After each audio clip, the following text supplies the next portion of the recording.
सभी को जय भीम जय भारत।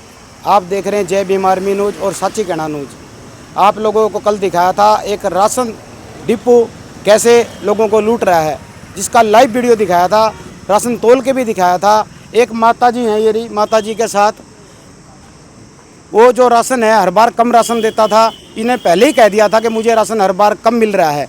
उसके बाद जो इनकी बात लास्ट तक जो आप देखेंगे वीडियो, जो पिछला वीडियो, उसमें बिल्कुल सच्चाई नज़र आई है। जो माताजी ने कहा था वो राशन चीनी भी कम मिली और जो गेहूं थी वो भी कम थी। तो इसी को लेकर कल इसके पोते ने सागर ने अब 12 क्वार्टर चौकी के अंदर एप्लीकेशन दी थी ST8 की, जिसमें वो कह रहा था कि जैसे रामदेव पे ढेर जाते हैं ऐसे ही ढेर मेरे पास आते हैं।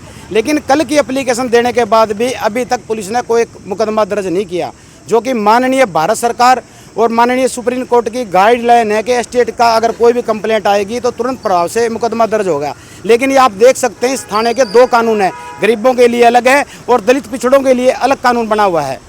तो अब हम बात करेंगे सागर से। सागर, आप वहाँ पर कल आपने एप्लीकेशन दी थी। हाँ जी। अभी तक क्या मुकदमा दर्ज हुआ है? कुछ भी दर्ज नहीं हुआ जी। मैं तो कल भी चक्कर काट के रह गया, आज भी मैं चक्कर काट रहा हूँ। 4:30 बज रही जी, 2 बजे बुलाए थे इन्होंने, अभी तक कोई कार्रवाई नहीं हुई है जी। कल आपने जो केस के IO है राजकुमार, आपने उसके पास फोन किया था तो उन्हें क्या कहा था? उन्होंने ये कहा था तो मेरे संज्ञान में तो कोई मामला ही नहीं है अभी तक।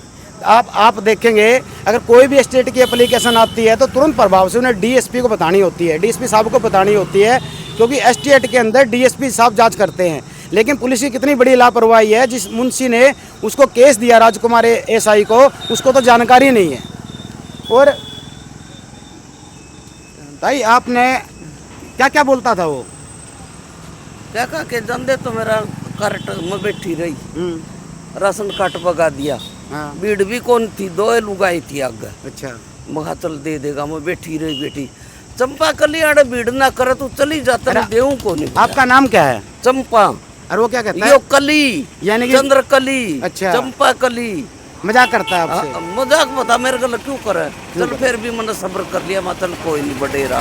तो जैसे आपने बताया था, शुरू में बताया था आपने कि राशन कम देता है, और आपकी बात भी सच निकली। राशन कम देवा तो आप क्या? सारी गली वाली को राशन कम देवा है। हाँ, तो आप क्या चाहते हैं कि इसके खिलाफ मुकदमा दर्ज होना चाहिए? है? मुकदमा दर्ज होना चाहिए इसके खिलाफ।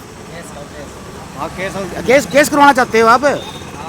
हाँ, केस चाहते हैं, मुकदमा चाहते हैं। आपकी तरफ से एप्लीकेशन है? हाँ जी। आप मुकदमा चाहते हो? मुकदमा चाहते हैं, बिल्कुल चाहते हैं जी। मुकदमा दर्ज करवाना चाहते हाँ जी, हो? बिल्कुल चाहते लेकिन हैं। अभी तक क्या FIR कोई लॉन्च हुई कार्रवाई है? नहीं, कुछ भी नहीं हुआ अभी तक। अब क्या कह रहे हैं पुलिस वाले? कुछ नहीं गया, या रसीद रही जी जब भी मैं अंदर है मेरे पास है जी रसीद। नहीं, आप बता रहे थे कि जब आप SO साहब के पास गए, थाना प्रभारी के पास, वो क्या बोले? कुछ नहीं, उन्होंने 2 बजे बुलाया था, 2 बजे आके बिठा लिया दोनों पार्टियों को, वो हमसे मिले भी नहीं और हमको वापस भेज दिया। 12 बजे तक ना ही कोई हमारी FIR हुई, ना ही कुछ और हुआ। जैसे ही पंचायत आई हुई थी, कुछ साथ आए हुए थे जो डिपो धारक हैं, वो भी आए हुए थे। आपको क्या कर रहे थे? वो तो राजीनामा के लिए बोल रहे थे, भी राजीनामा कर लो, लेकिन मैं खर्चा पानी दे देंगे, राजीनामा कर लो। खर्चा पानी दो, वो माफी तो मांग रहे थे ना यहाँ पर। गलती होगी, कोई नहीं, बुजुर्ग आदमी है, इसकी उम्र पूरी हो जाएगी, घर बैठ के बात कर लेंगे, कोई दिक्कत है? उस चाय के खोखे के पास बैठी थी मेरी मम्मी, हाँ। वहाँ पे जाके बोले गलती मांगा, तो उसके साथ थे 2 बंदे और बोले कुणिया तक हाथ जोड़, तो कहते कुणिया तक हाथ जोड़े उसने। बोला जी गलती मांगू, मैं बोला गलती मांगने का टाइम तो अंकल गया, आप उसी टाइम मांग लेते, बात खत्म थी। इतना भी कहा। अब आप चाहते हैं मुकदमा दर्ज होना चाहिए? मुकदमा दर्ज होना ही होना चाहिए। हाँ भाई, आप क्या चाहते हैं? मैं मुकदमा दर्ज करवाना चाहता हूँ जी, भाई आगे किसी और को इसको सीख मिल जाए, वह किसी और के साथ ऐसा ना करे।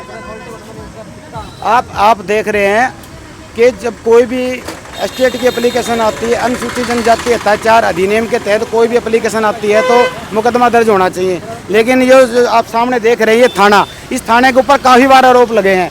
अगर कोई भी एप्लीकेशन अनुसूचित जाति की आती है, SC एक्ट की एप्लीकेशन आती है, तो ये लोग कोई भी कानूनी कार्रवाई नहीं करते। और कोई दलित के ऊपर की कोई एप्लीकेशन आती है तो तुरंत प्रभाव से मुकदमा दर्ज कर लेते हैं। ये इस थाने के 2 कानून बने हुए हैं, गरीबों के लिए अलग और दलितों के लिए अलग। क्या कह रहे थे आप? 1 मिनट में उठा लेते हैं गरीब और दलित हो तो। अगर ये इसकी जगह अगर ये दलित का किसी का डिपो होता तो क्या डिपो पे ताला लगवा देते? ताला लगवा देते? हाँ जी। तो आप कानूनी कार्रवाई चाहते मैं हो? कानूनी कार्रवाई चाहता हूँ। तो अब क्या कहने लग रहे हैं आप भाई साहब? कहने लग रहे थे कि जब मैंने आपके पास आपका फ़ोन आया तो आप कहने लग रहे थे कि SO साहब तो कह ले मेरी तबीयत खराब है। वो अंदर क्या कह रहे थे? बोले मेरी तो तबीयत खराब है भाई, या अंदर मिलो, अंदर जाके मिलो मुंशी से। अंदर बुलाया हमारे को, अंदर गया, मैं बोला दूसरी पार्टी का माँ जी बाहर खड़े हैं, बोला उनको बुलाओ। अंदर एप्लीकेशन पढ़ी उन्होंने हमारी। हाँ। पढ़ने के बाद फिर बाहर आ गए।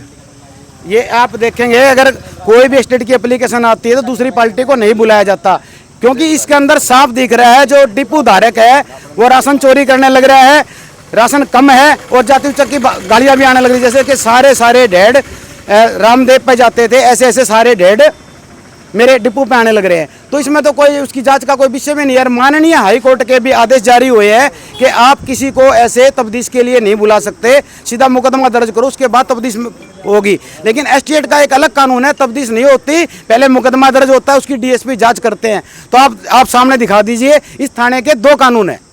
आप देख रहे हैं जय भीम आर्मी न्यूज और सच्ची कहना। सभी को जय भीम जय भारत।